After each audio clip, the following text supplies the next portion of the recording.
Hello, my name is Regina Miller and welcome to another Salon Talk. Today's Salon Talk is going to be about what are the clients talking about? What are the things that makes you a good stylist? For me, it was going around doing surveys.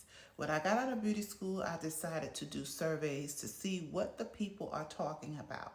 What is it that the people really want and what is it that the people do not want? I think that's very important. Don't be afraid to ask. You'd be surprised in the grocery store, in the malls, wherever you go where there's a lot of people, you'd be surprised who would actually answer your questions to a salon question because salons are something that is not going away and it only can get better, not worse. So, the questions that I asked were what is the one thing, and this was my main question, what is the one thing that you do not want when you go to look for a hairstylist? Or what is the things that you do not want when you go to your beauty salon? They said long waits. They also said when the stylist does not pay them any attention. And I want to iterate on that one. When they say the clients don't pay them any attention, I asked them to explain. They explained that the stylists be on the phone. They're not talking to them, no consultations, no questions about their hair. The stylist just pretty much digs in. They don't like when we dig in. They want us to communicate with them, see what's going on with their hair, what is it that we can fix on their hair, and how we're going to go about proceeding. They want that type of attention. So here's the question that I went back and asked them. Well, a lot of times stylists are giving you a certain rate for a certain thing. You do understand that that is an upscale service. So upscale services are charged a little bit more than someone just getting in your chair and you say, oh, this is what I want, or showing them a picture and they go ahead and do it.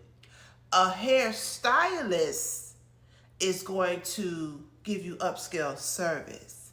A stylist that just wants to do your hair, and it's different categories for these things and prices, it's going to be different. And I need my community to know that's watching Salon Talks Monday through Friday. These are the serious things that I have asked. Nothing here is made up. These are all the things that I did for my career, hands down, in the streets, hardcore work to build a six-figure salary as a single mom. I didn't care about going and knocking on doors. I was like the Jehovah's Witnesses. I gave coupons to people in their hands in my neighborhoods. I let people know that I am a hairstylist.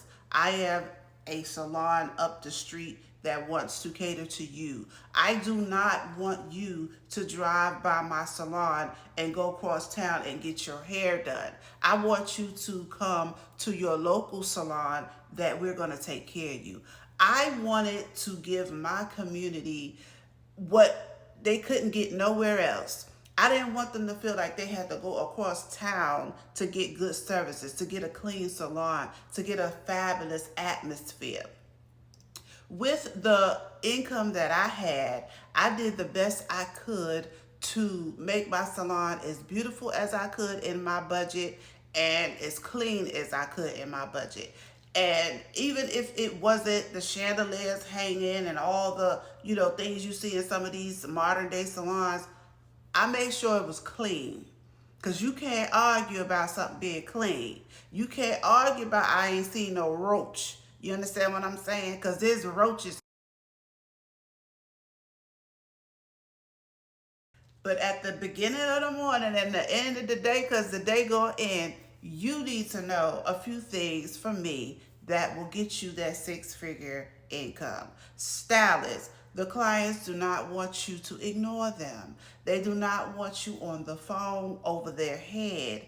They want you to be attentive. They want to pay you for what you're worth. They want to pay you for the services that you're going to give them.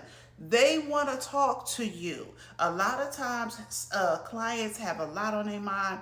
I know from my own personal experience, they want to talk to you. My customers talk to me. I was a therapist, a doctor, a lawyer, and a teacher, and I loved every minute of it. It gave me joy to go to work to know that I'm going to be talking all day, still talking to you right now. You understand what I'm saying? Your salon, the atmosphere. You might have a certain music that you like to listen to. That doesn't mean your client is going to like that music. Just put on something neutral for the business, Think business wise, mindset. What would everyone like? Everybody likes jazz. I didn't put on Mary J. Blige all day because I liked Mary J. Blige. I put on jazz all day. You can't, nobody ever had a problem about the music. Never.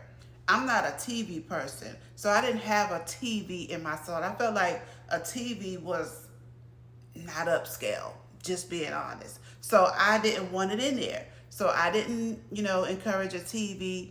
One of my salons, I did have TVs later on because, social media started getting involved and getting heavy. So, I wanted to, put some things on that people could watch that were motivational, inspirational, because TV do have that.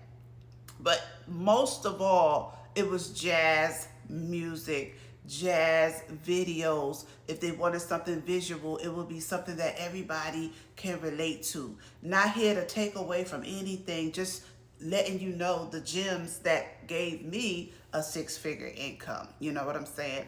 Sometimes looking nice, they want to see you looking a little decent. You don't have to be all dolled up. Like, you could go like this, put a scarf on, put some makeup on it, present yourself clean. That's what they want. They want that. Now, I'm talking six-figure income now. I'm talking about what you're going to get with that clientele, how they want you to look. I don't know what nobody else wants because I was a six-figure earner, in my business. So, those are the things that I'm trying to teach here and give you the gems to grow your business, because I want you to be as successful as you can be as a hairstylist. It's the most amazing career ever. And if you're good at something, just stick to that thing, okay? I can't say that enough. If you're good at something, stick to that thing and just enhance it as much as you can, because your customers would appreciate that versus doing something that you cannot do, okay? So this is today's Salon Talk. Thank you so much for watching. God bless. My name is Regina Miller.